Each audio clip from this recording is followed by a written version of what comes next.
A questo punto inizia la trasmissione. Tutti i partecipanti sono in grado solo di ascoltare. Bene, buongiorno a tutti, buon pomeriggio. Benvenuti al nostro consueto appuntamento del mercoledì con il ciclo di web conference di Riqualificare NZEB, che fa parte del nostro virtuale A Zero Tour in giro per l'Italia.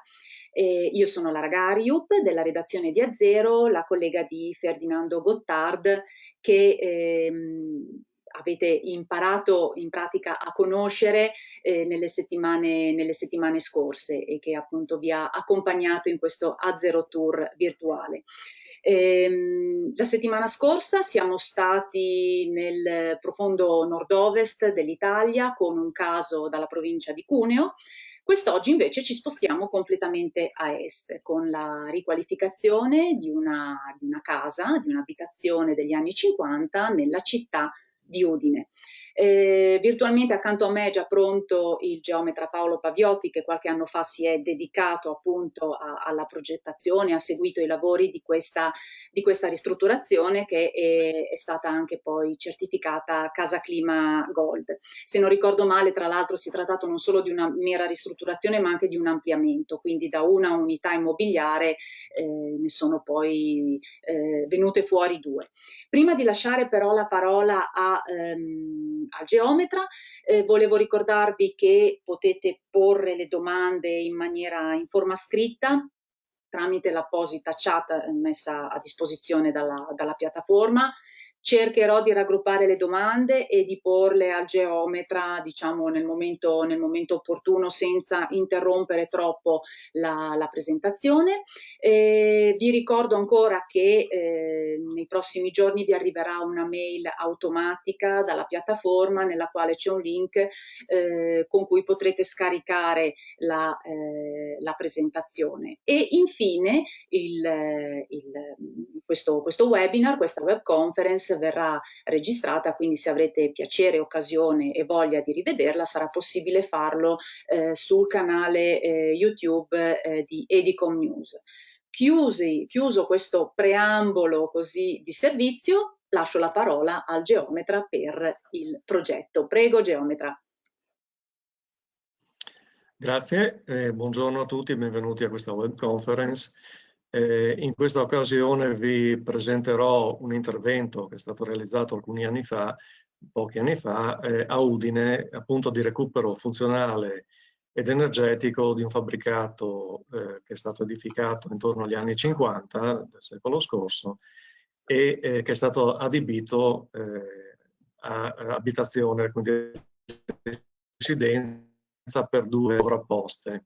In questo piccolo schemino vediamo più o meno quello che è la situazione in blu della preesistenza, con un piccolo piano interrato, due piani fuori terra più un sottotetto e così grossolanamente identificata la sagoma di quello che è l'edificio attuale, con un ampliamento su un livello realizzato sul fronte sud dell'edificio.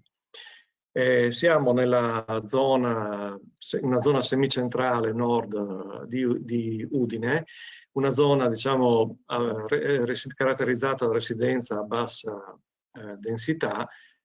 Come vediamo sulla destra ci sono ampi spazi di verde, prevalentemente abitazioni unibifamiliari con giardino. Il lotto è attestato su una strada privata, diciamo chiusa su un'estremità, quindi caratterizzata da scarsissimo traffico veicolare. Le caratteristiche dell'edificio sono quelle che vedete qui a destra, cioè fabbricato indipendente, quindi con un distacco apprezzabile ma non eccessivo sui tre fronti verso strada e due confini laterali, l'area verde tutta sviluppata verso sud-ovest e inedificata. Le caratteristiche strutturali sono quelle di muratura importante prevalentemente in sasso per quanto riguarda il piano terra e in sasso laterizio per il piano superiore, e copertura a padiglione in legno, orizzontamenti di interpiano in laterocemento e dal punto di vista impiantistico un semplicissimo impianto di riscaldamento a gas metano con radiatori e caldaietta autonoma. Ripeto, nella fase della preesistenza siamo di fronte a un edificio unifamiliare. Vediamo gli altri fronti del fabbricato così come esistente. A sinistra siamo sempre sul fronte strada, siamo più spostati verso nord-ovest, quindi vediamo l'altro fianco, e a destra vediamo il lato posteriore verso la corte, verso il giardino interno.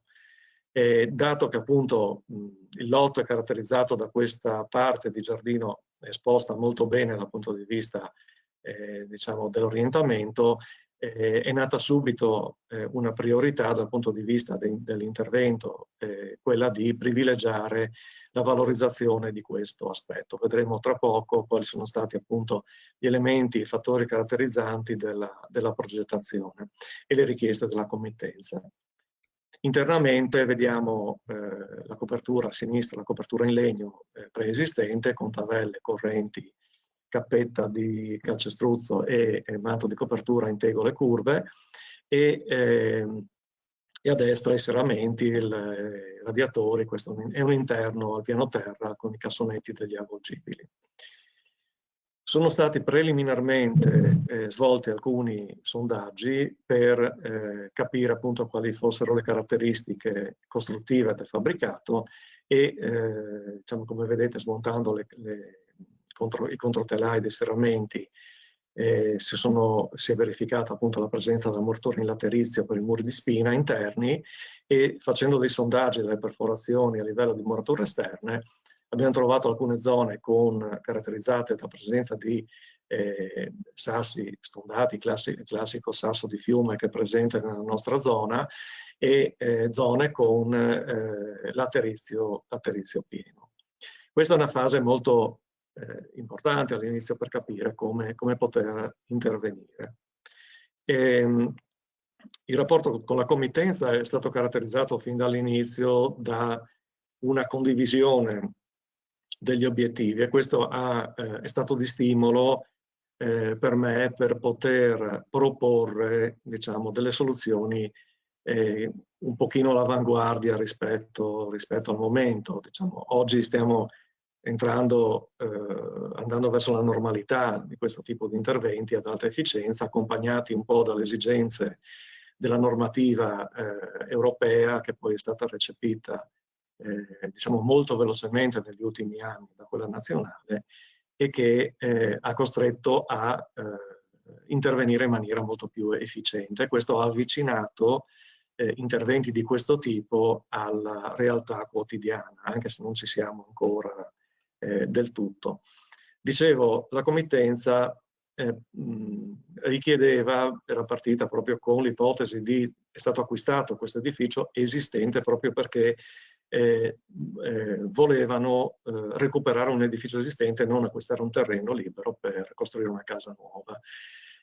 La necessità era quella di avere 2 unità abitative indipendenti in quanto le proprietarie erano 2 sorelle e una delle prime cose che è stata richiesta è un incremento della privacy, quindi limitare quelli che erano gli affacci e le vedute verso la strada sostanzialmente e valorizzare invece l'approccio verso l'area verde interna.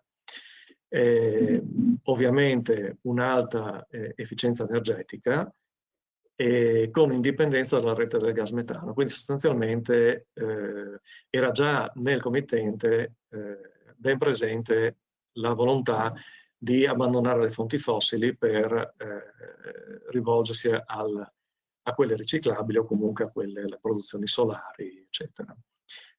Questo ovviamente per me che seguo da anni questo tipo di cioè il presupposto dell'efficienza energetica è stato un po' di stimolo per tentare di fare un passo oltre, senza ovviamente costringere nessuno, ma cercando di coinvolgere la committenza.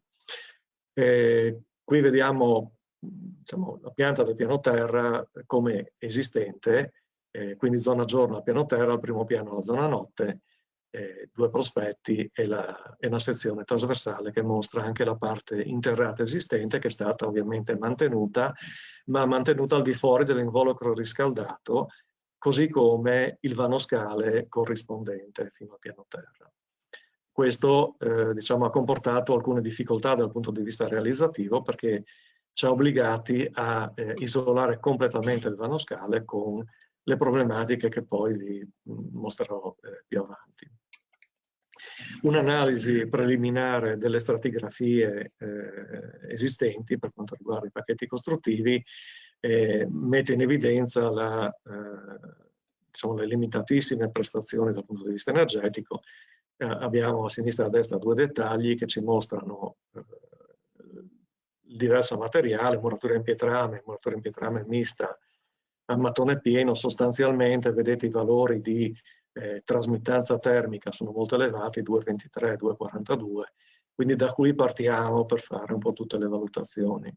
È stata fatta anche una verifica preliminare di quelle che potevano essere le problematiche, e questo serve anche per mettere di fronte la committenza alla realtà di fatto con strumenti che siano anche convincenti per far capire quale può essere l'esigenza di intervento.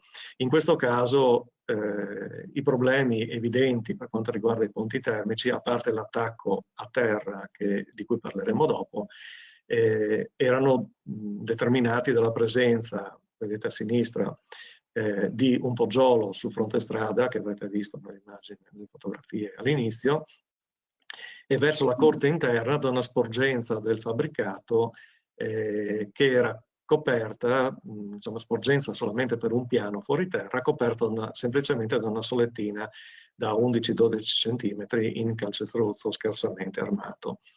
La verifica ad elementi finiti che è stata fatta sui due pacchetti mostra, diciamo, in prima battuta quali siano le problematiche relative alle temperature superficiali interne. Vedete che all'estradosso del primo piano abbiamo 8 gradi e 2, mentre all'intradosso 10 gradi e 7, quindi siamo in piena emergenza dal punto di vista di formazione di condense superficiali, muffe e quant'altro, e dispendio energetico ovviamente determinato dal ponte termico.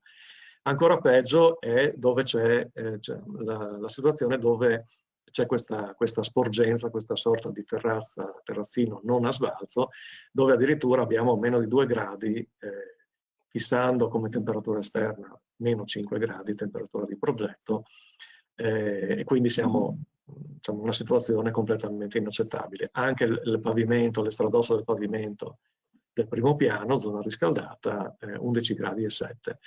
Quindi una delle prime valutazioni che è stata fatta è stata quella di eliminare fisicamente quelli che erano gli aggetti, cioè le fonti primarie di ponte termico. Questo è stato condiviso dalla committenza e ha semplificato notevolmente l'intervento. In basso vedete l'esito del calcolo del ponte termico. Abbiamo 0,19 circa watt su metro Kelvin per il poggiolo a sinistra e 0,94 per diciamo, il terrazzino che vedete nel dettaglio a destra. È importante fare queste valutazioni perché, come quella che sto per farvi, perché per far capire al committente appunto quale sia l'esigenza di intervento.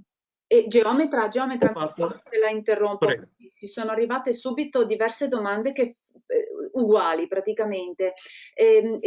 Ci chiedono quale software ha usato per il calcolo, per l'analisi dei ponti termici. Allora, per l'analisi degli elementi finiti dei ponti termici io utilizzo il TERM. Il TERM, che è un software gratuito, che diciamo non è molto amichevole dal punto di vista dell'interfaccia e non ha diciamo, controlli su quello che facciamo, ovvero per utilizzarlo bisogna sapere quello che si sta facendo perché se sbagliamo qualcosa nell'assegnare le condizioni a contorno, per esempio, quindi la direzione del flusso, eccetera, non interviene a dirci guarda che c'è qualcosa che non va, ci dà un risultato che noi dobbiamo essere in grado di valutare se è attendibile per quella situazione particolare. Peraltro è un software molto preciso, molto affidabile, e quindi io utilizzo quello perché ho iniziato ad utilizzarlo quando ho fatto i corsi Casa Clima a Bolzano, e ho approfondito un po' l'utilizzo di questo software e mi trovo bene e utilizzo questo. Va bene. Ecco, riprendendo un attimino sempre la valutazione di questi ponti termici, ho provato a fare un conto economico per poter far vedere anche al committente quanto ci costano questi ponti termici. Questo vale un po' per tutte le abitazioni di qualche anno. Quindi nella foto a sinistra vedete ho tracciato 3 segmenti rossi che identificano 3 ponti termici perimetrali senza nemmeno tener conto, sono schematizzati nella simulazione in basso a sinistra, quindi senza tener conto dell'aggravante dei poggioli, delle terrazzini, del ponte termico verso il terreno, eccetera. Ho ipotizzato sostanzialmente 3 cordoli. Ecco. Quindi perimetro del fabbricato 42 metri, per 3 volte abbiamo 126 metri lineari di ponte termico. La trasmissione di calore attraverso questi ponti termici sulla base del calcolo di cui vedete i risultati in basso a sinistra, quindi abbiamo 0,1756 watt trasmessi verso l'esterno per ogni metro lineare di questo ponte termico, per i gradi giorno di Udine in questo caso, e moltiplicato per 24 ore diviso per 1000 per rapportarlo a kilowattora anno, ci danno 1233 kilowattora anno che vengono dispersi attraverso questi ponti termici, ipotizzando condizioni stazionarie durante il periodo del riscaldamento di 20 gradi all'interno e la temperatura di progetto esterna. La perdita economica conseguente è questa, partendo da, indicativamente, approssimando, diciamo, semplificando molto, costo indicativo medio del gas metano 1 euro al metro cubo, e senza tener conto di possibili aumenti probabili in futuro, diciamo, questo metro cubo genera circa 10 kWh di calore. Quindi per ogni kilowatt noi spendiamo 10 centesimi. Considerato anche che l'impianto di riscaldamento non ha un rendimento del 100% rispetto a quello che immettiamo, ma ha delle perdite dovute a tutte le sezioni dell'impianto, senza scendere nei dettagli, abbiamo sostanzialmente un 80%, ipotizzando che è anche ottimistico per edifici piuttosto datati, abbiamo circa 12 centesimi di euro per ogni kilowatt forniti al radiatore, quindi utilizzabili direttamente in ambiente. E questo comporta un costo di circa 150 euro all'anno, e se sembra poco, guardando quello che può essere 25 anni, che può essere forse anche un po' poco, la vita media di un edificio prima di un intervento di riqualificazione comunque energetica, abbiamo circa 3.800 euro di spesa inutile. E questi sono dati che ovviamente sono importanti da prendere in considerazione. Ma anche per questo calcolo, per questa verifica è stato usato un calcolo dinamico oppure no? È stato preso come fisso il costo del 1 euro per metro cubo? No, è stato fatto un calcolo, diciamo, è un po' semplificato in regime stazionario, quindi è stata fatta una verifica agli elementi finiti, sempre con il term, ed è stato calcolato sulla base dei dati forniti dal term, è stato calcolato diciamo, il ponte termico, quindi watt su metro Kelvin. E poi il resto è un calcolo, semplice calcolo economico, basato sul fatto che comunque le condizioni sono stazionarie. Va bene. Qui vediamo una planimetria a sinistra con in rosso indicata la parte di ampliamento rispetto alla parte di edificio esistente, e a destra una planimetria un pochino contestualizzata con ciò che resta dell'area di verde, e si vede già qualcosa, diciamo, nella zona ai piani superiori, dove si è ritenuto di intervenire con una parte di coperture a verde, questo per migliorare il comportamento termico, sfasamento, eccetera, delle strutture interessate. Una parte dell'area è stata pavimentata, diciamo, con dei blocchetti comunque permeabili alle acque meteoriche, e quello che si può notare è che, se vedremo meglio nelle piante, comunque che la zona giorno, quindi la zona di soggiorno orientata verso la zona verde, ha praticamente ribaltato gli equilibri distributivi del fabbricato. La scelta di inserire delle parti a verde al piano superiore è stata determinata dal fatto che l'alloggio al piano superiore è privo di scoperto di pertinenza, non ha un giardino, è fruibile immediatamente se non scendendo una rampa di scala. Di conseguenza si è pensato di compensare questo con la realizzazione di un piccolo scoperto a verde che sta oltre la parte di terrazza, che vedremo fra poco, parzialmente coperta da un pergolato. Possiamo intravedere una falda unica della copertura, debolmente inclinata, sulla quale sono stati posizionati i pannelli solari fotovoltaici.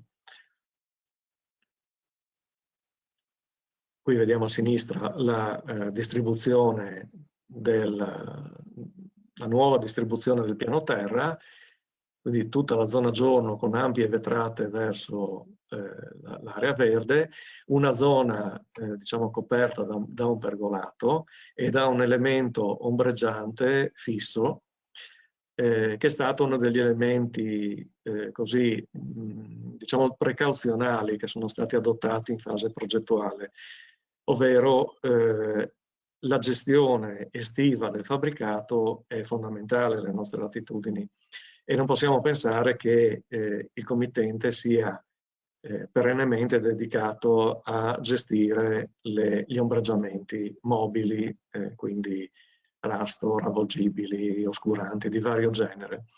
Di conseguenza, precauzionalmente, per evitare quantomeno nelle ore più calde del periodo estivo diciamo, l'ingresso di calore eccessivo dall'esterno proveniente dall'irraggiamento diretto del sole, sono stati progettati degli aggetti fissi in calcestruzzo, disaccoppiati dalla struttura principale del fabbricato per non creare ponti termici, che hanno creato una sorta di sporto di linda ad evitare l'irraggiamento diretto durante le ore più calde. È stato fatto uno studio del percorso solare, eccetera, eccetera. Comunque, questo ci aiuta a evitare, diciamo, reazioni impreviste del fabbricato dovute appunto all'atteggiamento imprevisto e imprevedibile del committente.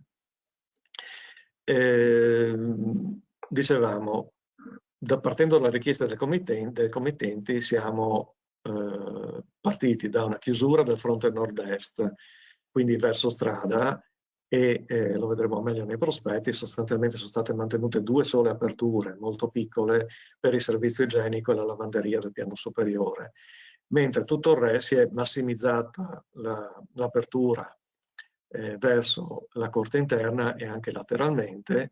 Sono state create delle quinte per, anche in questo caso, aumentare la privacy nei confronti delle proprietà latistanti, ed è stata realizzata una tettoia per posti auto sulla sinistra, qui non si vede, ma comunque immaginate di vedere una copertura piana sostanzialmente a sinistra. Questo è l'ingresso carraio.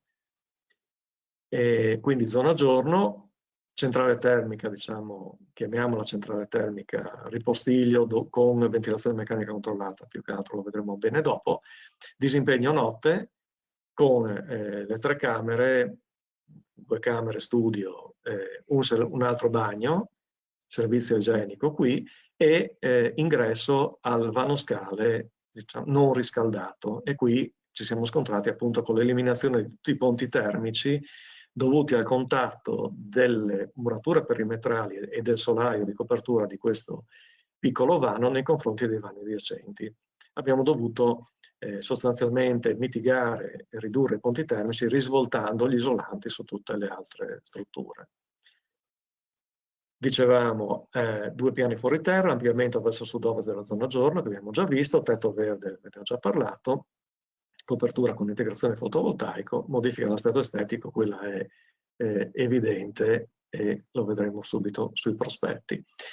Al primo piano abbiamo l'accesso, la scala d'accesso alla terrazza del loggia del primo piano, la parte di tetto a verde, questo che sporge il pergolato dell'appartamento del piano inferiore, ingresso, zona giorno, scala che porta al soppalco, servizio igienico, lavanderia, camera con cabina armadio e al piano di sopra accesso alla zona del soppalco a vista sulla zona giorno e sulla zona del disimpegno con piccolo servizio igienico. Questa più o meno è stata la scelta distributiva che è stata fatta. Per quanto riguarda i prospetti, chiaramente come si poteva immaginare, l'aspetto estetico è stato stravolto, seppure bisogna tenere presente che dal punto di vista strutturale noi abbiamo eliminato, come vi ho detto, terrazzini, poggioli, copertura e solaio di copertura, solaio di sottotetto, scusate. Significa che tutte le murature perimetrali, i solai di interpiano, sono stati mantenuti, anche se apparentemente sembra di no, ma vi garantisco che questo è stato, era uno degli obiettivi primari, cioè non fare una ristrutturazione con demolizione e ricostruzione, ma recuperare effettivamente l'edificio esistente dandogli nuova forma estetica, nuova funzionalità, eccetera. Nel prospetto, come vi dicevo, verso nord-est, verso strada, vedete, è completamente cambiato. Abbiamo solamente queste 2 piccole finestre per la zona servizi e i 2 fianchi laterali con le quinte sporgenti, queste specie di portali di cui vi parlavo prima, anche dall'altro lato. Una è più lunga e una è più corta perché segue la conformazione trapezoidale del lotto, cioè il confine posteriore giù in fondo è a stringere e si è mantenuto un parallelismo tra questi 2 elementi sporgenti verticali. Falda di copertura singola, questa è la parte di tetto verde piana sporgente rispetto al resto della sagoma che abbiamo visto prima e questo è il fronte rivolto verso la corte interna. Per quanto riguarda le scelte dal punto di vista energetico, del risparmio energetico, si è puntato su un isolamento a cappotto, come diciamo si fa di consueto, cosa che semplifica di molto la risoluzione di problematiche relative ai ponti termici in particolare. Ovviamente elevate prestazioni di serramenti che vanno al di là rispetto a quelle che sono richieste dalla normativa nazionale. È stato scelto di realizzare 2 impianti separati di ventilazione meccanica controllata, indispensabili per il controllo della qualità dell'aria, per il controllo energetico anche, nei ricambi d'aria obbligatori imposti dalla normativa, e assenza di camino, ovviamente perché non era necessario in quanto non sono state installate bruciatori o comunque caldaie combustibili fossili, assenza di impianto tradizionale di riscaldamento. Questo è stato un po' lo scoglio forse un po' più difficile da far accettare alla committenza, o più che far accettare, diciamo di condividere con la committenza, perché ovviamente non è facile convincere qualcuno che può stare senza radiante a pavimento, senza radiatori, senza 3 fonti di riscaldamento convenzionale, chiamiamole così. Ecco, ripeto, questo forse è stato un po' il momento un po' più difficile, però diciamo il responso dei calcoli che sono stati fatti con il software Casa Clima e anche con il software del Passive House Institute di Darmstadt hanno portato, anche se non siamo arrivati poi alla certificazione, cioè il calcolo è stato fatto con Passive House, abbiamo iniziato la procedura di certificazione, non è ad oggi stata portata a termine. Non dispero di convincere il committente a concludere anche questo percorso, però vedremo più avanti. E entrambi i calcoli, seppure con le dovute differenze, dovute a diversi algoritmi e diversi limiti imposti, erano confortanti per quanto riguarda la possibilità, cioè il carico termico soprattutto per metro quadro per il riscaldamento invernale, e quindi diciamo, mi sono sentito di portare avanti questa scelta, questa idea di appunto eliminare il riscaldamento convenzionale a favore di una piccola integrazione data dall'impianto di ventilazione meccanica controllata, abbinata a una batteria di riscaldamento, poi vedremo un attimino meglio la questione nei dettagli, con diciamo, una piccola precauzione, quella di installare nei due servizi igienici due piccoli scaldasalviette da 300 watt l'uno, elettrici, per un maggiore comfort nella zona bagno, in sostanza. Per dire la verità mi sono preso una piccola precauzione, nel senso che ho portato nelle bocchette di ventilazione della zona giorno dei corrugati con l'ipotesi eventuale, in caso di necessità, di integrare il riscaldamento prodotto dalla batteria di post-riscaldamento della ventilazione meccanica con una piccola resistenza elettrica. Non è stato necessario. Prima di seguire nell'analisi dell'intervento puntuale, dal punto di vista invece sismico, la situazione è rimasta invariata o si sono resi necessari degli interventi? Sono stati, chiaramente la situazione è stata esaminata, approfondita e dato che ovviamente siamo intervenuti comunque sulla struttura, perché abbiamo fatto, qui lo vediamo, c'è una sopraelevazione di questa parte, sono stati inseriti diversi elementi strutturali nuovi e quindi diciamo, è stata fatta una verifica dal punto di vista sismico. Per quanto riguarda le strutture preesistenti, parliamo delle murature perimetrali, si è intervenuto con rete e betoncino, che vedremo poi nelle immagini di cantiere un po' più nel dettaglio. La piccola sopraelevazione è stata fatta in getto di calcestruzzo armato, previa realizzazione di un cordolo di coronamento della muratura preesistente. Sì, quindi sì, è stata fatta la valutazione, sono stati fatti i calcoli, il deposito con laudo, insomma quello che si fa normalmente con gli interventi di ristrutturazione e ampliamento. Ecco qui geotermia orizzontale, poi la vedremo anche nello schema impiantistico. In realtà poi questa non è stata realizzata, è stata fatta una valutazione, diciamo come al solito quando si arriva verso la fine dei lavori, magari dal punto di vista economico si comincia a chiudere un po' il rubinetto, e quindi per il momento anche questa si è soprasseduta la realizzazione di questa. Avrebbe consentito un ulteriore risparmio, un pretemperamento geotermico che consente ovviamente di portare aria all'impianto di ventilazione meccanica un pochino più calda rispetto a quella che troviamo all'esterno durante l'inverno.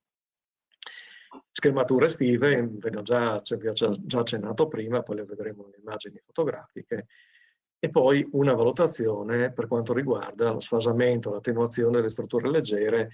Mi riferisco esclusivamente alle pareti della parte di edificio ampliata che sono state realizzate in laterizio porrizzato, e dato che il cappotto è stato realizzato in EPS addizionato di grafite, quindi polistirene espanso, con un peso, una densità molto limitata, ci siamo preoccupati ovviamente di andare a verificare che le caratteristiche estive più che altro, perché il problema di questo tipo di edifici può essere più che altro durante il periodo estivo, più che durante il periodo invernale, che fossero, dicevo, queste caratteristiche per sfasamento e attenuazione adeguate. Lo vedremo nel calcolo.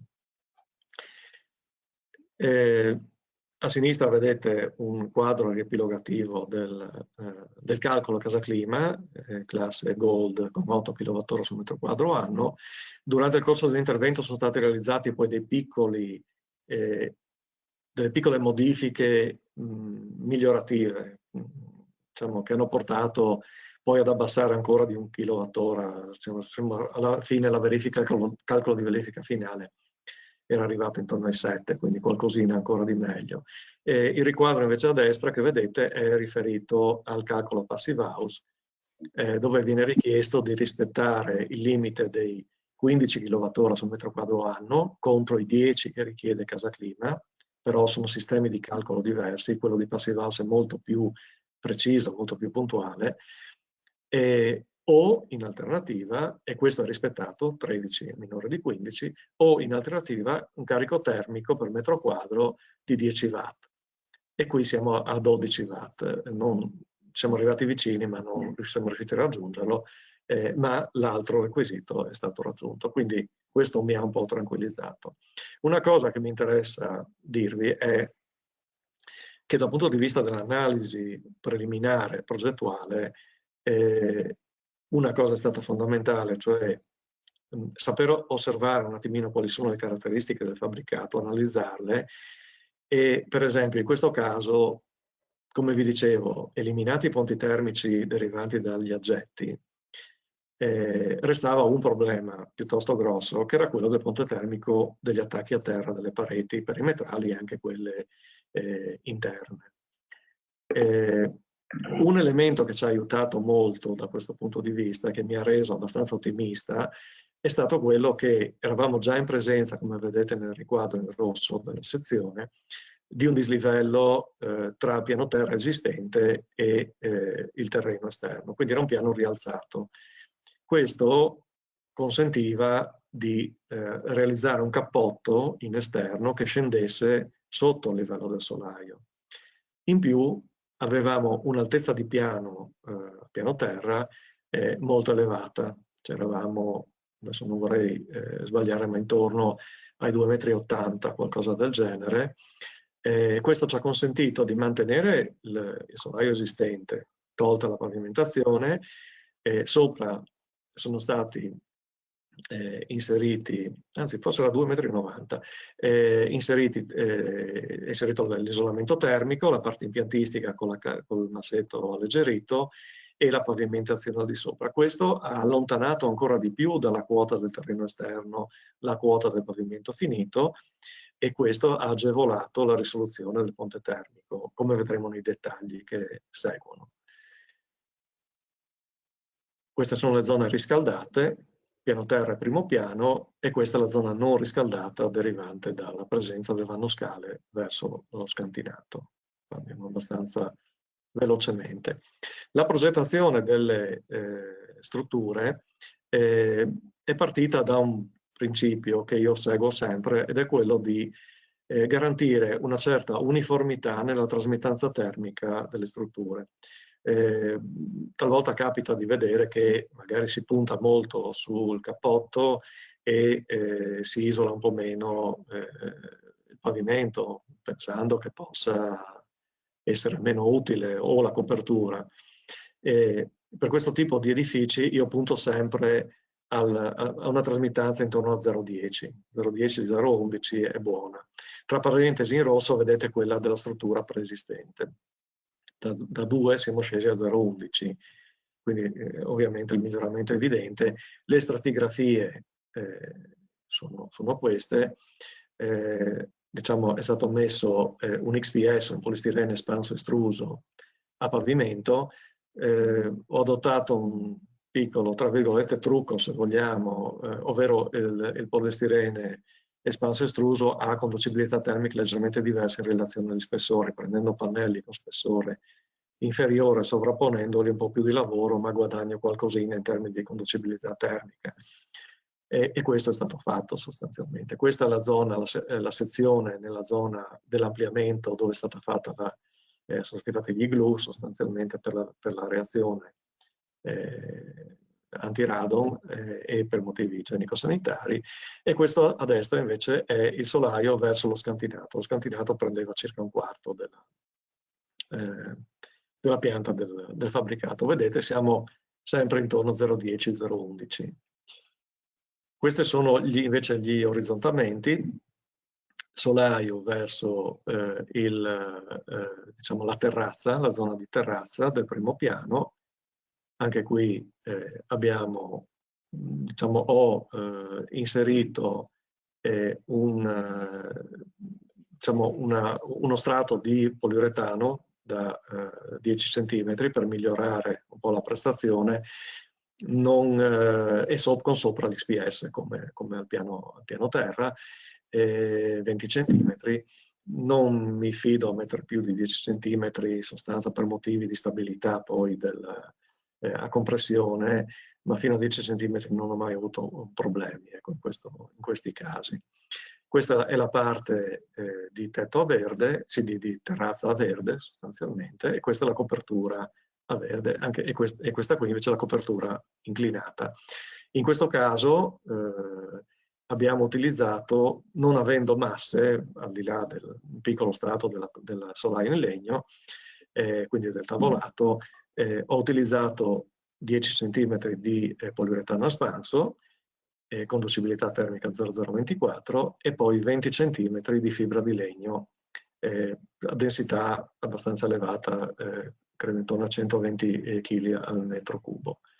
Lambda 0038, chiaramente per motivi un po' di costo, un po' di prestazione, appunto almeno sul lato invernale, ho inserito questi 10 cm di poliuretano. È stata fatta una verifica per quest'ultimo pacchetto, soprattutto per quanto riguarda lo sfasamento, e abbiamo oltre 14 ore e mezza, e questo diciamo, ci garantisce una certa tranquillità, e poi conservi poi diciamo, durante l'utilizzo attuale del fabbricato non si avvertono sensibili cambiamenti di temperatura durante l'arco della giornata, quindi è un sistema che funziona. Però al di sopra dello strato isolante è stata inserita una ventilazione, una microventilazione sottomanto, costituita da doppia destellatura incrociata di listelli di abete, appunto dando la possibilità, per quanto la pendenza poco inclinata riduca il passaggio di aria, comunque sicuramente questo aiuta ad abbassare le temperature superficiali dello strato isolante, e quindi a migliorare la situazione termica all'interno del fabbricato. Queste sono le altre pareti, questa è la parte per gli edifici esistenti. Per la parte di edificio esistente, vedete, è stata fatta la rete betoncino inserita ai lati della muratura, sia su questa che su questa. Chiaramente già prima avevamo una muratura in sasso di uno spessore abbastanza rilevante, 40 cm più gli intonaci, aggiungendo 5 cm per parte di rete betoncino più 25 cm di cappotto e 5 cm almeno al piano terra di cappotto di risvolto dell'isolante dal pavimento, siamo arrivati a spessori, qua sono 81 cm di spessore complessivo. È uno spessore non consueto, diciamo, mi rendo conto. Devo dire che la sensazione di comfort dovuta anche, soprattutto durante il periodo estivo, dovuta alla grande massa che ha questa muratura, dicevo, la sensazione di comfort è notevole, e si percepisce una piccola, seppur piccola, differenza fra le due zone, la zona esistente riqualificata in questo modo e la zona nuova con questo cappotto e con pacchetto leggero. Devo dire, la differenza è soprattutto determinata dalla presenza di ampie vetrature che ovviamente non hanno prestazioni energetiche, seppure di ottima qualità, delle restanti strutture opache.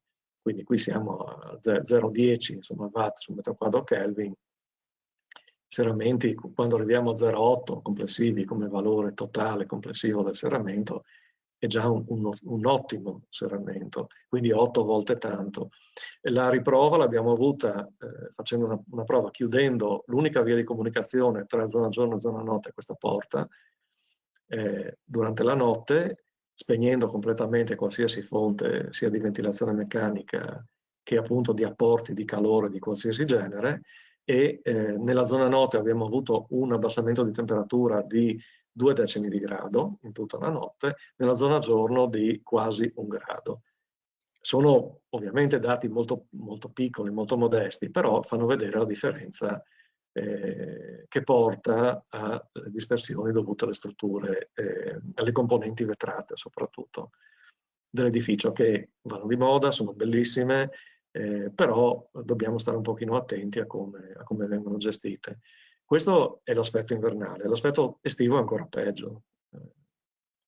Sì, un'apertura non dotata di schermatura adeguata genera dei danni non indifferenti dal punto di vista della gestione del raffrescamento dell'edificio. Poi siamo costretti a far funzionare impianti di raffrescamento per compensare. Gestendo invece accuratamente gli ombreggiamenti riusciamo a ridurre di molto il fabbisogno energetico estivo. Dicevo 0,11, 0,10, più o meno sono sempre questi i valori che utilizziamo. Questo è il piano superiore, anche qui cambia un po' la stratigrafia, la tipologia più che altro della muratura, mattone pieno anziché muratura, anziché sasso, però sempre quelli sono i valori raggiunti. Il piccolo cappotto interno è stato realizzato in parte per la questione impiantistica, soprattutto al piano superiore, ma soprattutto per ridurre il ponte termico dell'attacco delle pareti perimetrali a terra, al piano terra, come vedremo subito nelle sezioni, perché è lecito chiedersi come mai faccio un cappotto da 25 in esterno e poi faccio altri 5 cm di cappotto all'interno. Il motivo sostanzialmente è quello. E geometra, mi scusi, a proposito del cappotto, appunto, qualcuno chiedeva come mai ci sono differenze di spessore, pur trattandosi della parte ristrutturata e dell'ampliamento, eccetera. Perché Allora, le differenze sì. di cappotto, sì, sono dovute al fatto che, diciamo, era per non dilungarmi, non ero entrato in quel dettaglio lì, diciamo che il fabbricato su un lato ha una distanza dal fabbricato sull'otto confinante che è inferiore ai 10 metri, che sono il minimo consentito per le distanze tra pareti finestrate e pareti di edifici antistanti. E quindi c'è una norma in deroga del comune di Udine che ci dà la possibilità fino a 20 centimetri, non si sa perché, comunque fino a 20, per appunto interventi di miglioramento energetico, eccetera, di appunto ridurre questa distanza fino a quel limite, per cui su un lato abbiamo fatto 25 cm più 5 interni, su un altro lato abbiamo fatto 20 cm più 10 cm interni. Abbiamo dovuto in sostanza adeguare gli spessori per questo motivo principalmente. Da quel lato, dal lato in cui abbiamo ridotto lo spessore esterno, abbiamo ridotto anche lo spessore della rete betoncino. È stata fatta una rete, la vediamo nelle immagini di cantiere, una rete in fibra di vetro, quindi con uno spessore di 3 cm complessivo contro i 5 che richiede una rete metallica maglia quadra, insomma, che si usa abitualmente e che è stata utilizzata sul resto del fabbricato.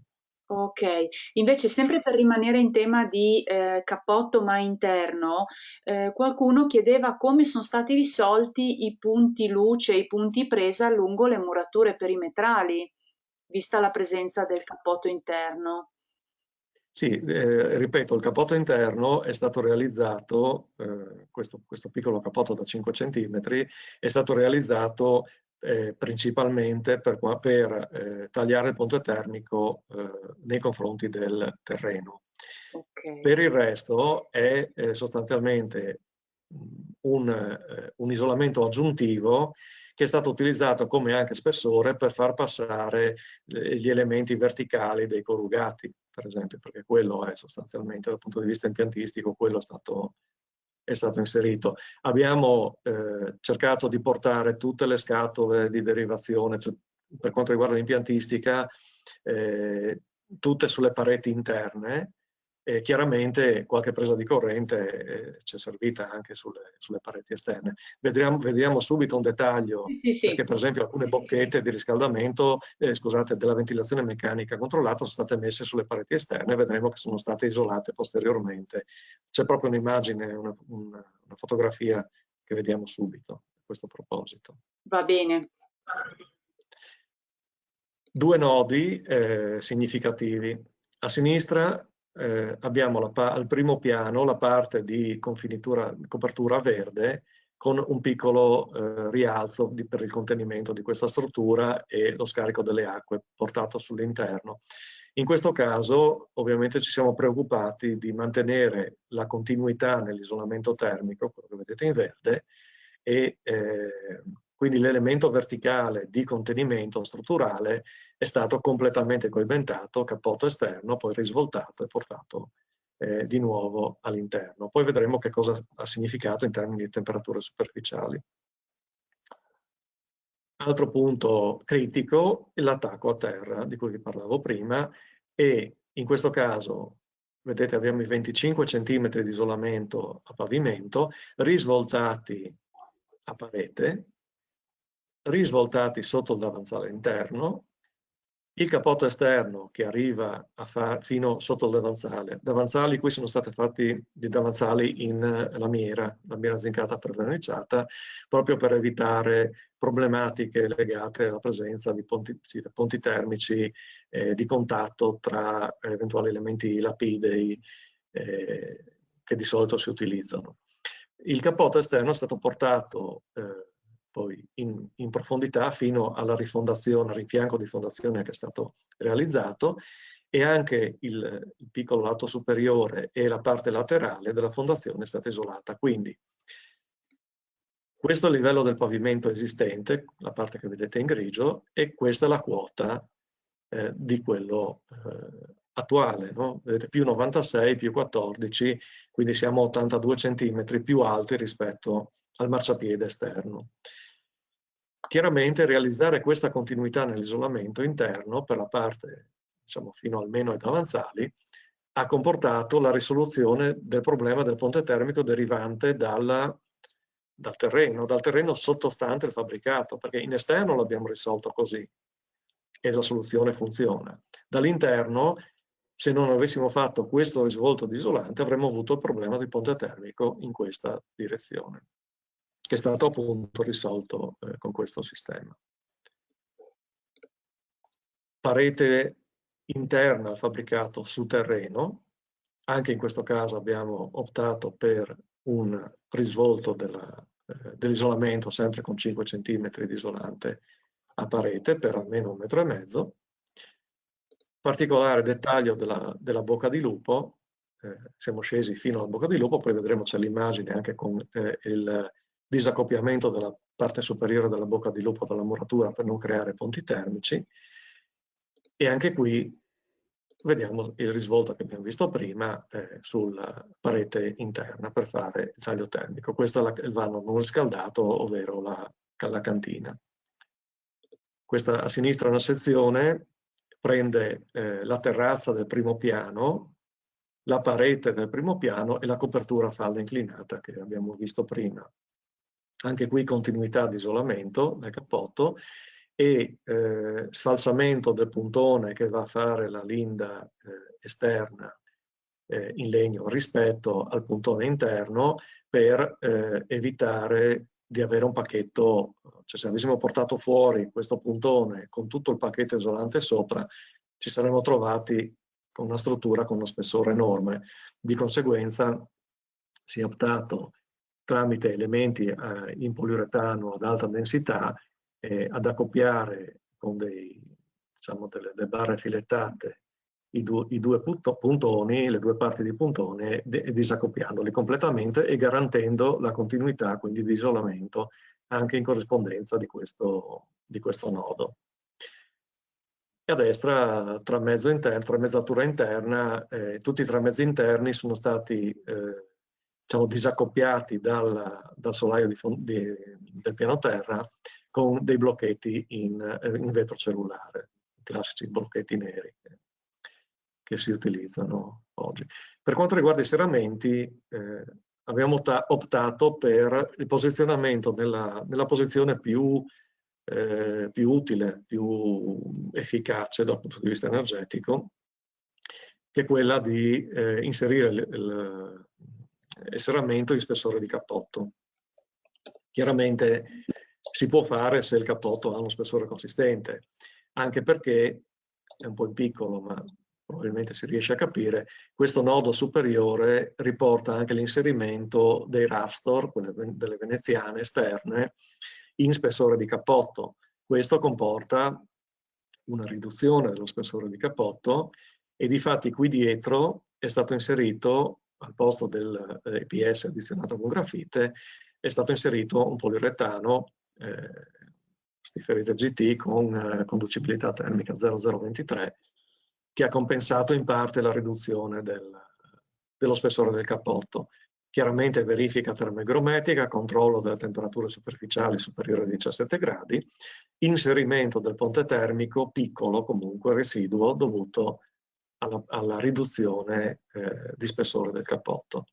Anche alla base del serramento, cioè il serramento con il proprio controtelaio, il quarto lato del controtelaio, quindi orizzontale, è stato inserito su XPS e in parte sull'atterizio porizzato, che è stato riempito con perlite espansa.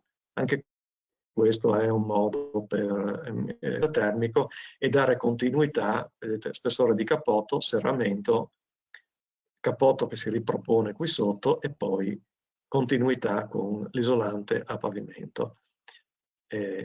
Risvoltato l'isolamento anche sull'interno della fondazione nuova.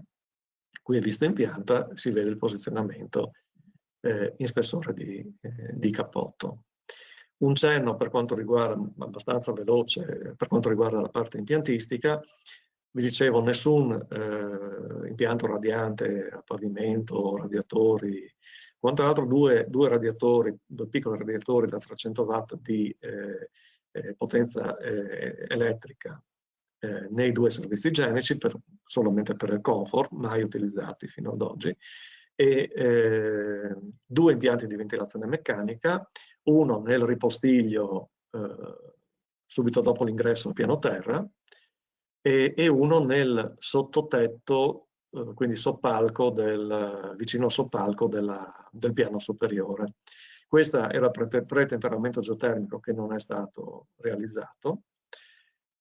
Batteria di post riscaldamento e raffrescamento. Allora, questa è una batteria ad acqua posta in linea sulla ventilazione meccanica controllata di entrambi gli impianti, quindi una per impianto, che è collegata idronicamente con la pompa di calore che si trova nel piano interrato. Pompa di calore aria-acqua che vediamo adesso brevemente e che diciamo durante il periodo estivo porta acqua raffrescata a questa batteria, durante il periodo invernale acqua riscaldata. E questo serve a compensare leggermente, ovviamente, le piccole carenze dovute principalmente al fatto che comunque portiamo dentro aria esterna, che per quanto il recuperatore della ventilazione meccanica diciamo, faccia aumentare di temperatura, abbiamo sempre una piccola perdita e questo serve a compensarla. E d'estate, ugualmente, ha una funzione anticondensa, c'è scarico condensa sostanzialmente, non anticondensa, produce la condensazione del vapore acqueo in sospensione nell'aria e quindi ci fa immettere aria più asciutta all'interno e ci dà la possibilità di togliere qualche grado se necessario. La batteria ha una potenza, in questo caso prudenzialmente è stata messa una potenza da 5 kW. Ripeto prudenzialmente anche perché questo era un intervento abbastanza, tra virgolette, pionieristico, insomma, un po' qualche anno fa. Non avevamo grandi riscontri a livello di esperienza, adesso ci siamo un po' tranquillizzati, però è sempre meglio mettere un pochino le mani avanti e tenersi un po' larghi. Diciamo che non avevamo mai avuto problemi. Era stata fatta anche una predisposizione nella zona giorno per un'eventuale ipotetica pompa di calore, classico split, eventualmente da mettere in aggiunta in casi disperati. Non ce n'è stato assolutamente bisogno. Le temperature estive sono tranquillamente 26, anche 25 gradi senza nessun problema e quindi, ripeto, l'impianto è stato tranquillamente all'altezza. della situazione. Per quanto riguarda la produzione di acqua calda sanitaria, che diventa tutto sommato il consumo maggiore, no? Perché una volta che ho minimizzato le dispersioni per riscaldamento, scusate, le dispersioni termiche e quindi il fabbisogno per riscaldamento e per raffrescamento, le esigenze per la produzione dell'acqua calda sanitaria aumentano di molto. In questo caso è stata installata una pompa di calore con un accumulo e alimentata, quindi diciamo alimentata dall'impianto fotovoltaico e che quindi produce l'acqua calda sanitaria per entrambi i nuclei. Questo è centralizzato ed è unico per entrambe le unità abitative. Con impianto fotovoltaico in copertura. Sono due impianti, diciamo uno da 5 e uno da 3 kW circa, kilowattora di picco, kilowatt di picco, e sono più che sufficienti. Quello più grande serve appunto per alimentare, serve l'appartamento del piano terra più l'alimentazione per quanto riguarda la pompa di calore. Devo dire che nel tempo, diciamo dopo un paio d'anni di utilizzo, si è deciso di integrare impiantisticamente l'edificio con 2 pannelli solari termici. Questo più che altro per evitare durante il periodo estivo l'inversione di funzionamento della pompa di calore dovuta al fatto che deve produrre il freddo per raffrescare gli ambienti e l'acqua calda sanitaria. Questi continui processi di inversione di ciclo di funzionamento della pompa di calore sembra determinino un deterioramento precoce appunto della pompa di calore e una lentezza di risposta. Di conseguenza è stato integrato l'impianto con questi 2 pannelli. Dal punto di vista economico non credo che ci siano miglioramenti perché i tempi di recupero economico del costo del solare termico probabilmente non andrà a compensare, saranno tempi abbastanza lunghi e quindi da quel punto di vista non vedo grossi vantaggi. Il vantaggio è unicamente questo, del funzionamento più tranquillo, più corretto della pompa di calore. Sì, qui ho riportato 2 simulazioni preliminari relative, sono forse un pochino, avrei dovuto forse inserirle prima, però è un confronto tra stato di fatto e stato di progetto, soprattutto per quello che vi dicevo, che era uno dei vantaggi, no? Sopraelevo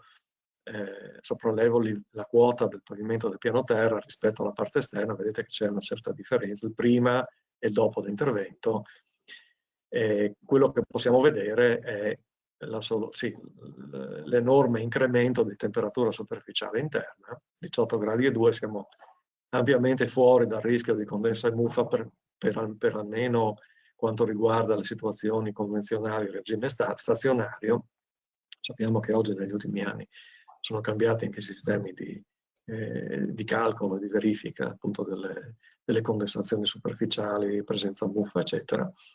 E abbiamo un ponte termico di 0,09 watt su metro Kelvin.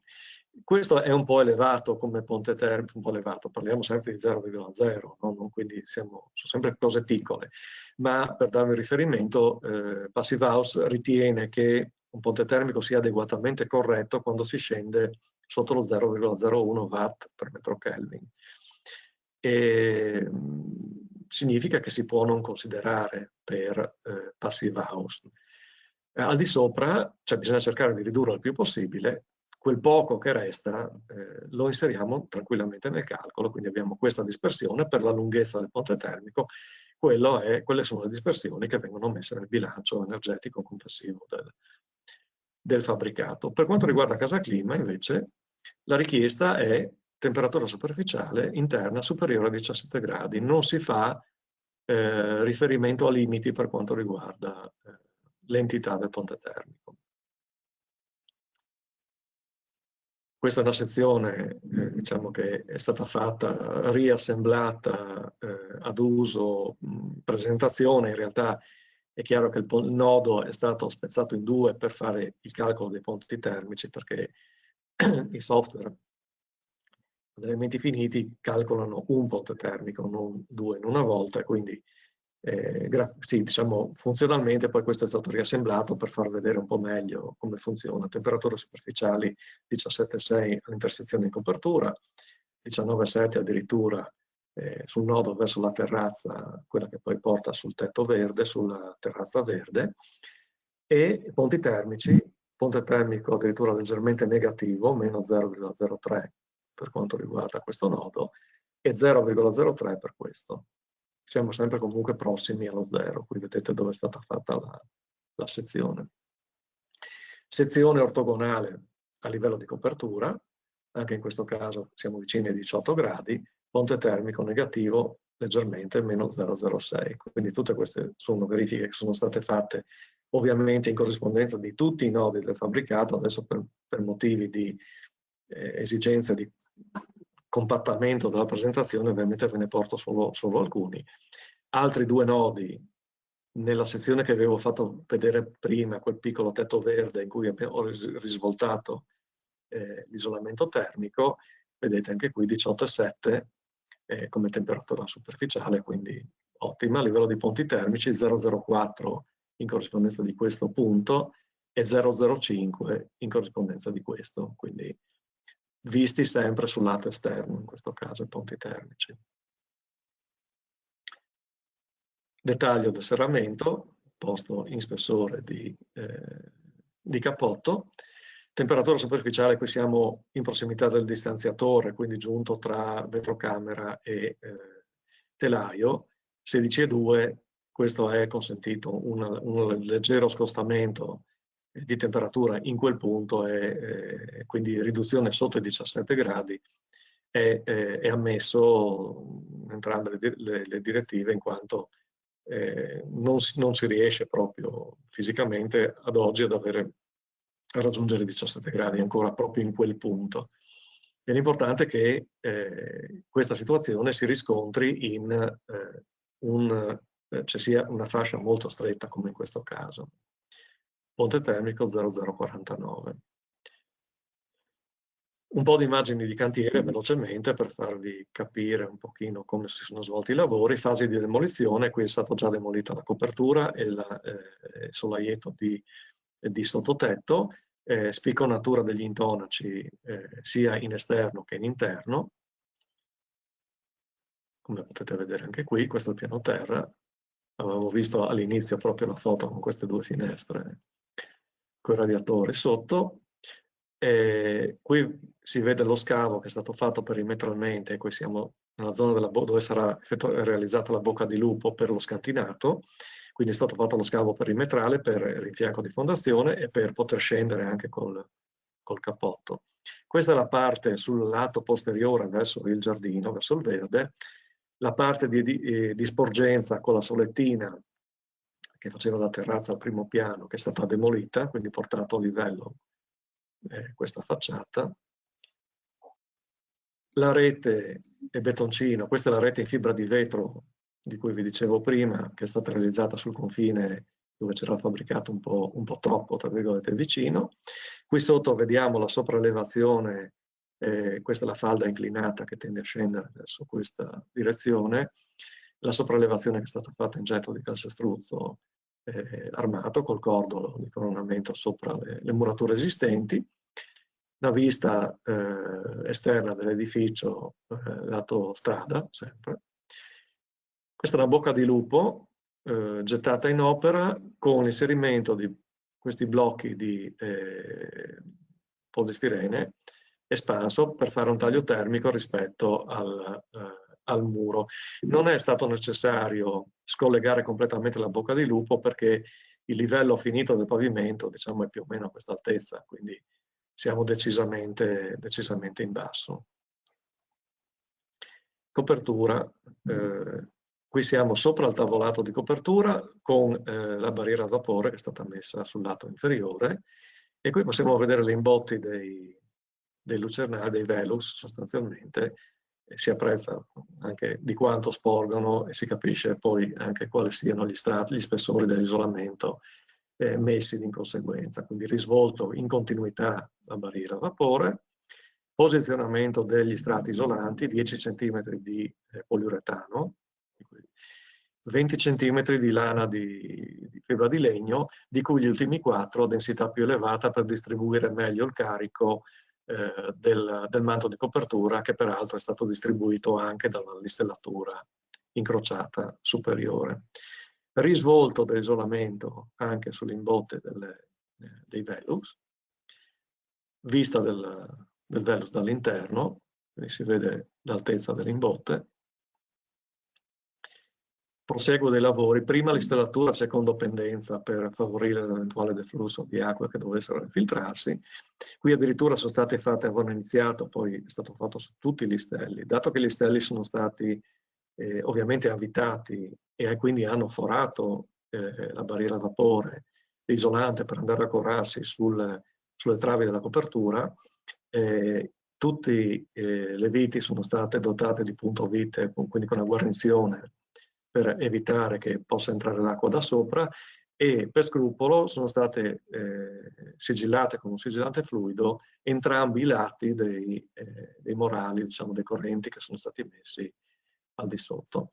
Qui vediamo l'altro listello incrociato e questo verde è diciamo, il telo traspirante, quindi aperto alla diffusione del vapore verso l'esterno, e risvoltato ovviamente anche sulle imbotti dei Velux.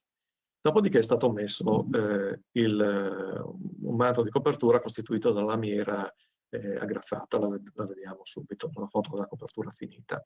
L'unico punto di passaggio per problematiche legate alla tenuta all'aria, che sono di fondamentale importanza, l'unico punto di interruzione della copertura dei teli è stato per far passare questi 3 corrugati ad uso dell'impianto fotovoltaico e dell'antenna satellitare, insomma di servizi elettrici, di sorveglianza e basta. Quindi un obiettivo deve essere anche quello di uniformare, di ridurre al minimo le interruzioni, in modo che se c'è qualche problema abbiamo pochissimi punti da dover andare a verificare e controllare. Dettaglio dello spessore dell'isolamento a pavimento, 5 strati da 5 cm di XPS, e qui vediamo la cura che è stata adottata nella posa dei pannelli, cioè praticamente si fa fatica a vedere i giunti, dovevano sostanzialmente la tendenza è quella di non avere giunti superiori al millimetro, quindi separazioni tra un pannello e l'altro. Per quanto riguarda la tenuta all'aria, ho ritenuto di eseguire una rasatura in corrispondenza dell'ampliamento, quindi dove c'erano le murature di tamponamento in laterizio porrizzato, per evitare infiltrazioni d'aria, perché il cappotto, se presenta qualche diciamo, difformità, discontinuità nella posa della colla, potrebbe generare infiltrazioni d'aria. La muratura in laterizio porrizzato non fa la tenuta all'aria. Avendo all'interno sostanzialmente l'asta di cartongesso non intonaco, dovevo assicurarmi che non entrasse aria attraverso la parete. Dettaglio di realizzazione del cappotto, adesso vediamo un po' meglio. Questo è il cassonetto che è stato realizzato, che avete visto in sezione prima, per contenere il rastro esterno, la veneziana esterna, con l'isolante, diciamo, il poliuretano sul lato posteriore. Questi sono i tasselli a taglio termico, questo a 25 cm, e quindi questo è l'elemento plastico che attraversa il cappotto, e questo è il chiodo che viene, quando viene battuto questo che sporge, entra dentro, batte questo che va a livello, e quindi in spessore di cappotto non ho metallo, e questo consente di migliorare la performance del cappotto. Un dettaglio importante è la realizzazione della terrazza del piano superiore. Avevamo l'esigenza, per poter far stare il pacchetto isolante e soprattutto massetto, pavimentazione e creare le pendenze per lo scarico delle acque, avevamo l'esigenza di realizzare delle velette perimetrali. Sono state fatte in prefabbricazione con armatura, una sorta di rete metallica pre-gettata perpendicolare. Sono stati tenuti in posizione con diciamo una piccola struttura esterna in legno che le ha tenute in piedi sopra, come vedete qui sotto, lo spessore dell'isolante. Cioè quello che vedete qui sotto è lo strato isolante già posato. Posa della rete e getto della caldana di sopra. Questo ha consentito di avere una sorta di vasca completamente disaccoppiata, quindi senza nessun ponte termico verso il solaio inferiore. Questo è un dettaglio del controtelaio, che è stato, questa è la parte superiore, questa è la parte inferiore, fissato in spessore di cappotto. Come vedete ci sono delle squadrette a L metalliche ma puntuali e comunque posizionate nel punto più interno del cappotto per fissare il controtelaio. Il lato inferiore è stato fissato con un morale in legno che è stato avvitato questo è il betoncino strutturale. Questo è un corrugato di passaggio degli elementi di movimentazione del rafstro esterno, della veneziana esterna, e qui si vede il dettaglio col davanzale esterno in lamiera. Questa parte laterale, i fianchi del controtelaio sagomati a L per contenere la guida del rafstro esterno della veneziana esterna qui, e con l'elemento di battuta del serramento che viene montato e appoggiato su questo elemento isolato in maniera tale di compensare l'arretramento del cappotto esterno corrispondente alla guida della veneziana. E qui vediamo velocemente una fase di montaggio. Questa è una guarnizione in EPDM che è stata posata sul lato inferiore del foro serramento, posa di doppia guarnizione autoespandente sul lato esterno per sigillare appunto il giunto telaio contro telaio, fissaggio con le turboviti previa sigillatura, cioè è stato posato del sigillante fluido nei punti un pochino più critici e anche oltre al nastro in EPDM sul lato inferiore. Premetto che io avevo dato disposizioni di realizzare la tenuta all'aria in conformità della direttiva Casa Clima, e la scelta dei materiali e del sistema di posa è stato fatto dall'azienda che ha prodotto e fornito i serramenti. A E destra a questo vediamo proposito, che tipo di serramenti, che tipo di infissi e schermature solari sono state usate? Allora, sono stati posti in opera dei serramenti in PVC, PVC alluminio, PVC interno, alluminio esterno, e con doppia vetrocamera, quindi triplo vetro sostanzialmente, con doppio trattamento basso emissivo, e trasmittanza 0,5 per quanto riguarda le vetrature, e siamo arrivati poi al risultato finale come trasmittanza complessiva del serramento intorno a 0,8, che è quello che è richiesto più da Passive House che da Casa Clima. Basta, diciamo, nella zona giorno sono stati messi degli alzanti scorrevoli per ridurre il rischio, perché l'alzante scorrevole è sempre un pochino critico, quasi sempre un pochino critico per la tenuta all'aria. Alcune vetrature sono state realizzate fisse, questo ha consentito anche un risparmio non indifferente in termini economici, perché aperture molto grandi, alzanti scorrevoli costano parecchio, quindi data la presenza della ventilazione meccanica controllata e quindi la mancanza di esigenza di dover aprire per forza le finestre, si è ritenuto di operare in questo modo. E invece i controtelai che abbiamo visto sono stati realizzati in cantiere dalla ditta o erano prefabbricati? No, i controtelai li ho disegnati io e li ho fatti produrre, diciamo, fuori opera. Sì, produrre ad hoc per questo intervento, insomma.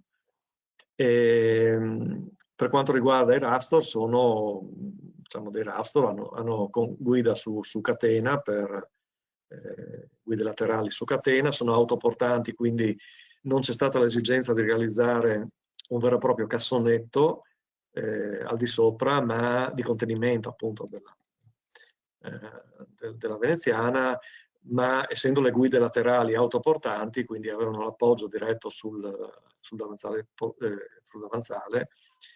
o sulla soglia, e di conseguenza non è stato realizzato un cassonetto, è stato realizzato solamente un vuoto nell'isolamento termico, sostanzialmente. Comunque sono veneziane metalliche, motorizzate e diciamo domotizzate. Ecco, anche se qui per quanto riguarda la domotica, ecco, non ho messo nulla perché è ancora un pochino in fase di definizione. Era stato fatto un primo intervento che non è stato molto soddisfacente dal punto di vista dell'efficacia. Adesso si stanno, diciamo, si è trovata una soluzione alternativa che consente di fare quello che per me era indispensabile. L'unico aspetto, due aspetti della domotica che ritengo fondamentali: la gestione degli ombreggiamenti, come dicevo prima, quindi con dei rilevatori, dei sensori di luce esterni che rilevino per ogni facciata quando è imbattuta di sole e abbassino d'estate o alzino d'inverno gli oscuranti. E l'altro aspetto è la gestione dei carichi e quindi l'utilizzo dell'energia elettrica e la massimizzazione dell'utilizzo dell'energia elettrica quando c'è la produzione da parte dell'impianto fotovoltaico. Queste erano le due cose che avevo chiesto e sinceramente in prima battuta entrambi hanno avuto dei problemi, quindi adesso è stata trovata un'altra soluzione ed è in fase di implementazione.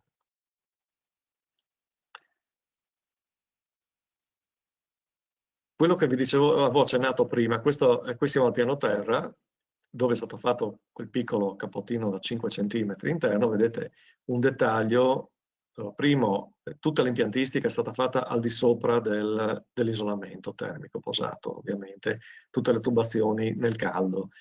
Per quanto riguarda la ventilazione meccanica e anche per le pochissime scatole elettriche che sono andate a finire a parete, dietro è stato comunque, non sono stati messi 5 cm, sono stati messi 3 cm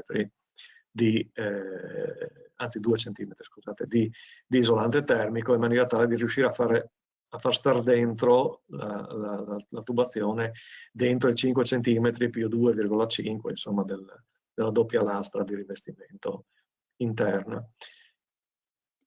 Disimpegno zona notte piano terra. Queste sono le tubazioni piatte della ventilazione meccanica e questi sono i tubi dell'acqua che vedete hanno dimensioni, hanno una sezione rilevante, cioè qui non c'è il solito centimetro di isolamento perimetrale, sono 5 cm, quindi abbiamo in complesso circa 12 cm di diametro per ciascuna tubazione. Questo perché, come vi dicevo prima, il costo dell'acqua calda sanitaria rispetto a quello del riscaldamento ha invertito i rapporti. Una volta si spendeva su 10, 9 per il riscaldamento e 1 per l'acqua calda sanitaria. Oggi la proporzione è invertita in questo tipo di edifici.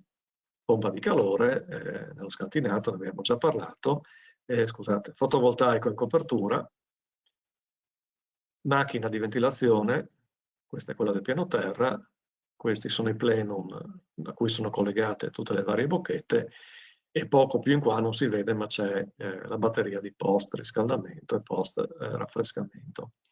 Un aspetto molto importante è stato quello della verifica della tenuta all'aria dell'edificio, delle 2 unità abitative, in quanto una scarsa tenuta all'aria comporta un'efficienza energetica dell'edificio drasticamente ridotta.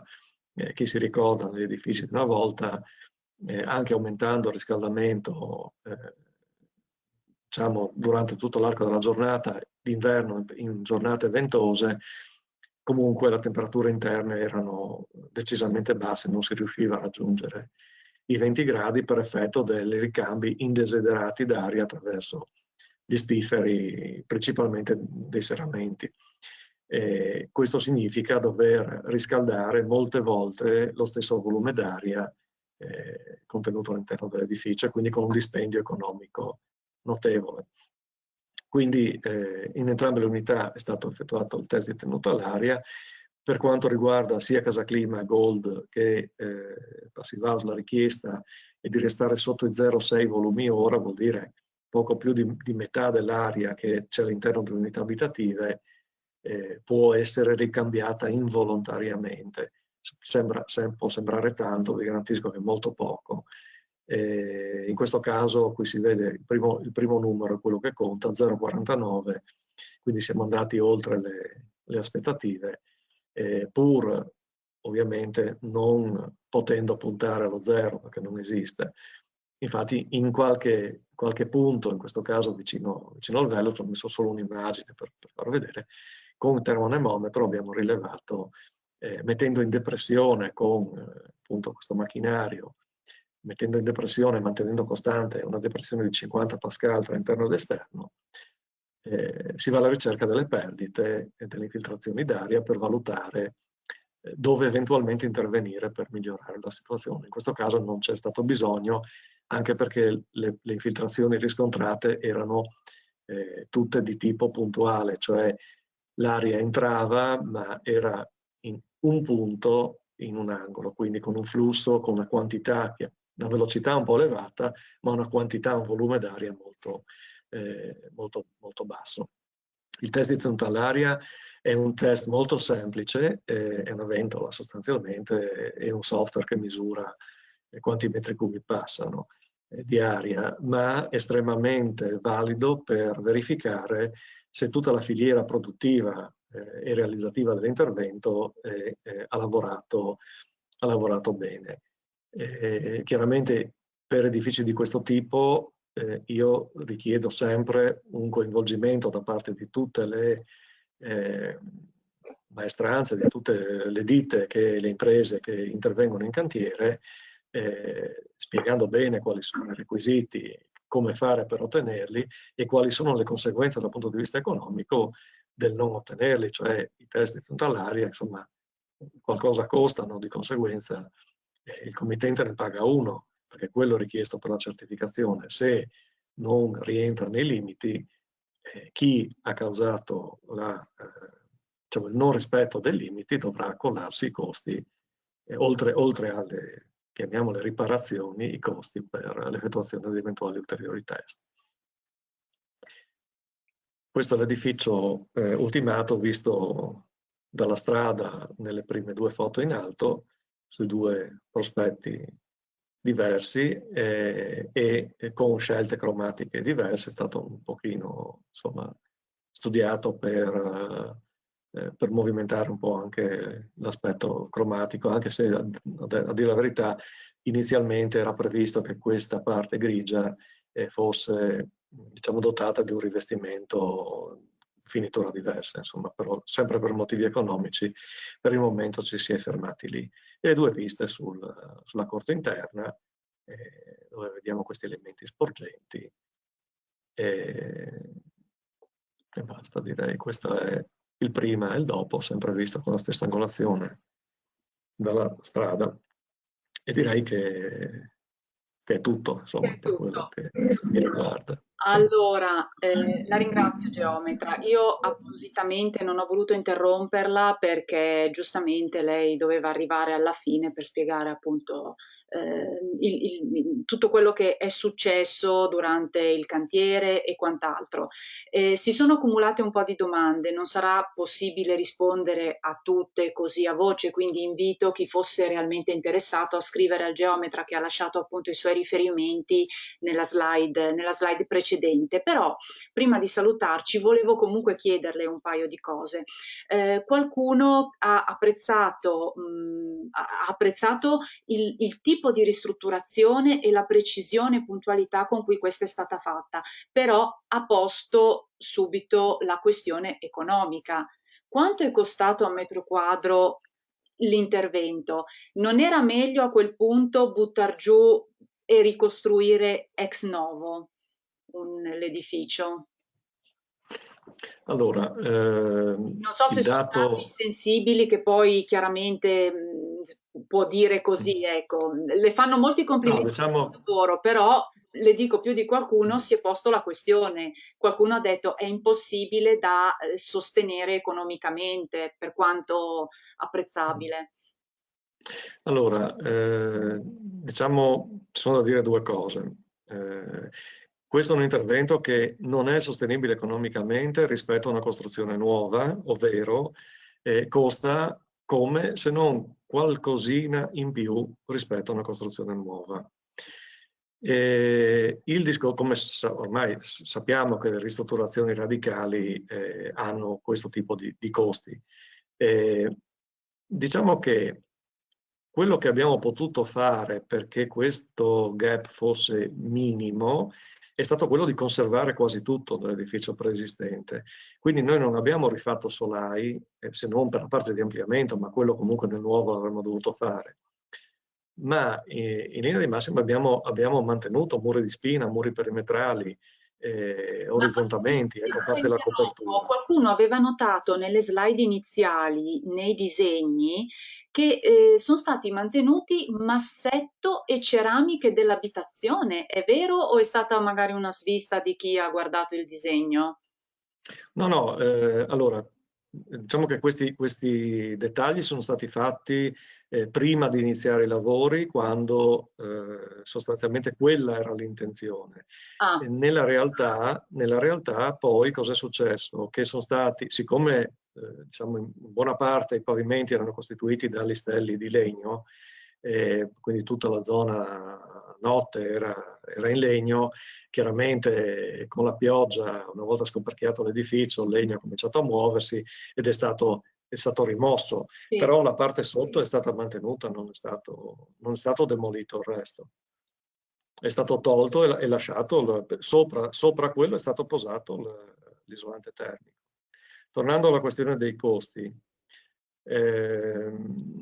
ripeto, l'intervento è stato impegnativo ed è stato costoso. C'era a monte di tutto la volontà della committenza che era consapevole di questi costi, quindi devo dire anche che sono stato anche fortunato dal punto di vista di avere a che fare con una committenza che ha sposato appieno la filosofia del risparmio energetico, del recupero dell'esistente e ha detto boh, non mi interessa se mi costa come la casa nuova o magari anche 10.000 euro in più. Il mio obiettivo, anche poi bisognerebbe specificare molte cose, la filiera, la produzione del legno, i chilometri, non zero, ma insomma il meno possibile per approvvigionamento, cioè dei materiali. È stato fatto un ragionamento un pochino più ampio rispetto al semplice, per modo di dire, semplice ragionamento economico, no? Quindi,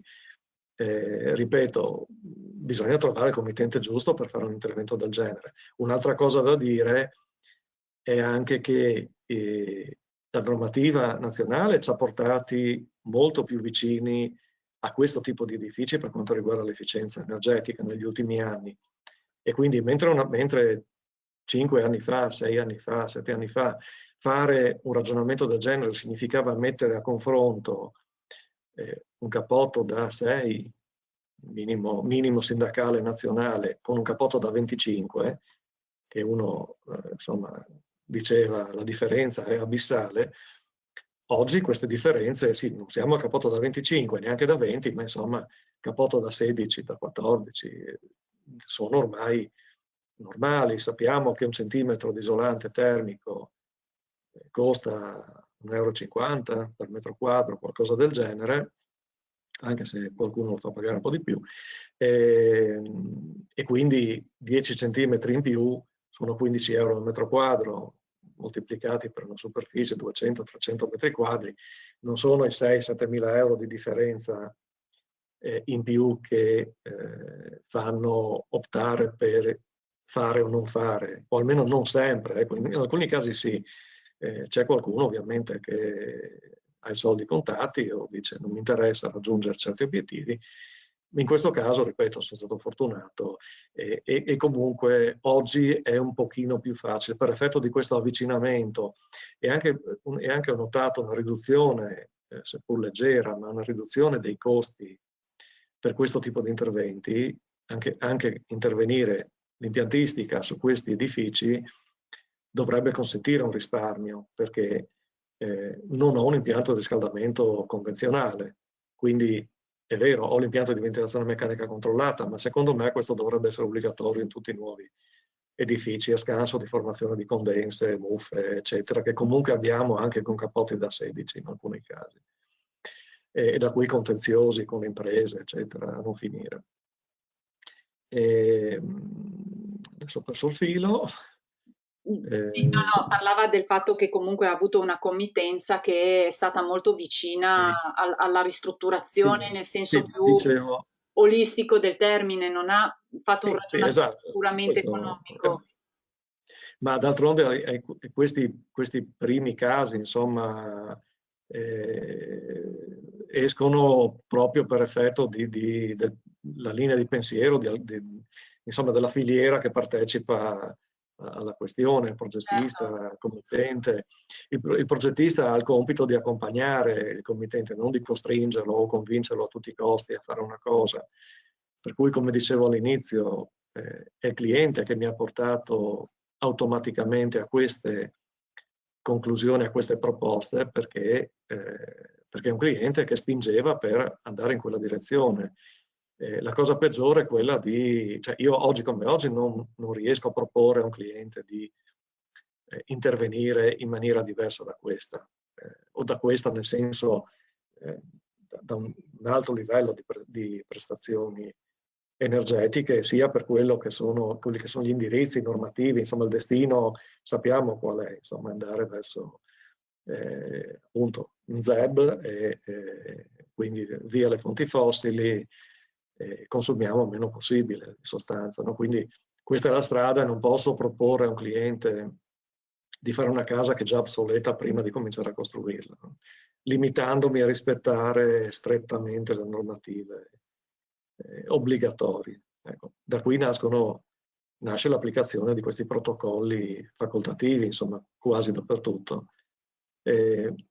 Sono stato un po' favorito anche dal fatto che Udine, cioè sappiamo che Friuli Venezia Giulia ha una partnership con Casa Clima, Alto Adige del Bolzano, che dura da molti anni ed è essa stessa come agenzia per l'energia del Friuli Venezia Giulia incaricata dell'applicazione del protocollo, della certificazione energetica degli edifici.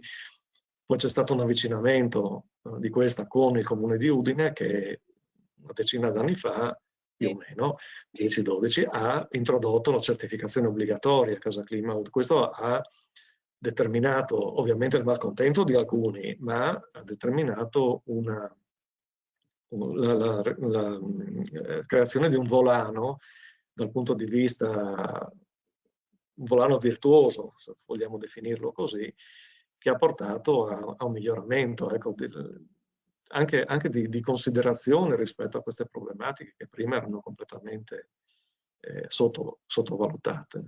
Certo. Sono arrivate diverse domande anche relative agli impianti, però per queste domande io invito le persone a contattarla perché sono domande anche abbastanza specifiche, per cui magari si entra in argomenti che bisogna andare a recuperare e quant'altro. E anche tutte le domande relative anche a spessori di correntini, di isolanti, eccetera, in ogni caso sono ben indicati nei disegni che lei ha fatto vedere, che per quanto magari siano possono sembrare un po' sgranati a video, però poi sulla presentazione sul PDF sono molto leggibili perché sono andata a controllare direttamente. Però prima di salutarla volevo farle comunque due domande, perché la sopraelevazione e l'ampliamento sono state fatte in cemento armato, però una persona chiede perché per la sopraelevazione è stato scelto appunto una struttura così pesante e non magari il legno, per esempio. Avevate preso in considerazione, no? Allora, questa è la stessa domanda che ho posto io allo strutturista quando ha proposto questo tipo di... però io non sono uno strutturista, per cui avrei anch'io volentieri optato Ah, per una struttura più leggera. Sinceramente non sono in grado tecnicamente di rispondere a questa domanda. L'ho posta allo strutturista che mi ha, diciamo, precisato, informato del fatto che questo, a suo parere, a suo giudizio, era la soluzione migliore. Per dire la verità, non è stata presa in considerazione la sopraelevazione in legno o in struttura metallica, cose del genere. Era l'ipotesi che io avevo formulato era quella di fare la sopraelevazione come l'ampliamento, quindi una struttura intelaiata o in muratura, diciamo, e proseguire con questo tipo, con un cordolo perimetrale superiore, quindi non una struttura leggera, ma neanche una struttura così pesante. Lo strutturista mi ha garantito che, vista la tipologia delle strutture sottostanti, quindi tutto in mattone pieno, ben coeso, eccetera, e la parte in muratura sotto, diciamo, racchiusa dalla rete betoncino, mi ha garantito che questa era una una soluzione soluzione. adeguata. E io più di lì non sono andato, Giustamente, sì, sì, sinceramente. chiaro che ci si affida comunque ai professionisti di quel settore in quel caso, ci si ferma prima in un qualche modo. Ehm, Sì, certo. le murature esistenti avevano problemi di umidità o no? Fortunatamente no. No, quindi Devo non dire avete che dovuto fortunatamente intervenire non per c'era nessuno. risolvere questo tipo di problema. No, no, non c'era assolutamente, è una situazione abbastanza strana. Diciamo che in parte è dovuta al fatto che lo strato vegetale è abbastanza ridotto in Sì, quella zona e quindi sotto abbiamo ghiaia, quindi molto drenante. Al di sotto del fabbricato, avendo un piano rialzato, abbiamo un vespaio aerato.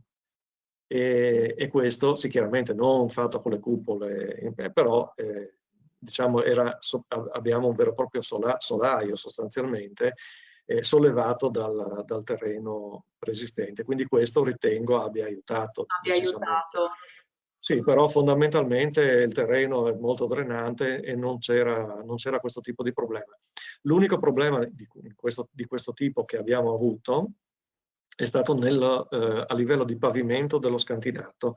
Cioè sul perimetro dello scantinato effettivamente avevamo qualche piccola infiltrazione.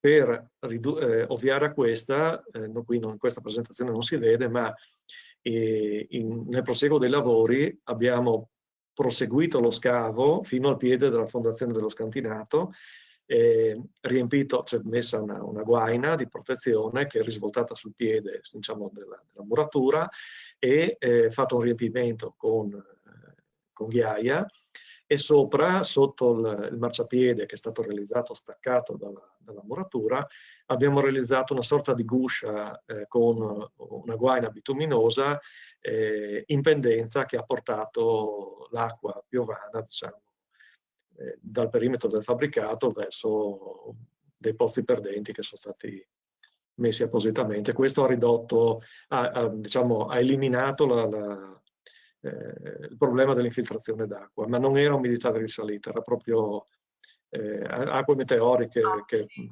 percolavano attraverso. Che aveva bisogno di essere allontanata in maniera Sì, meccanica, esatto. diciamo. Ecco, l'ultimissima domanda. Un ascoltatore dice: Ho partecipato a corsi Casa Clima, sconsigliano di mescolare isolanti chimici con isolanti naturali. Perché è stato fatto in copertura? stato fatto in copertura, diciamo, stavo cercando di ricordare se qualcuno mi ha mai sconsigliato questo, ma non ricordo sinceramente, può anche essere.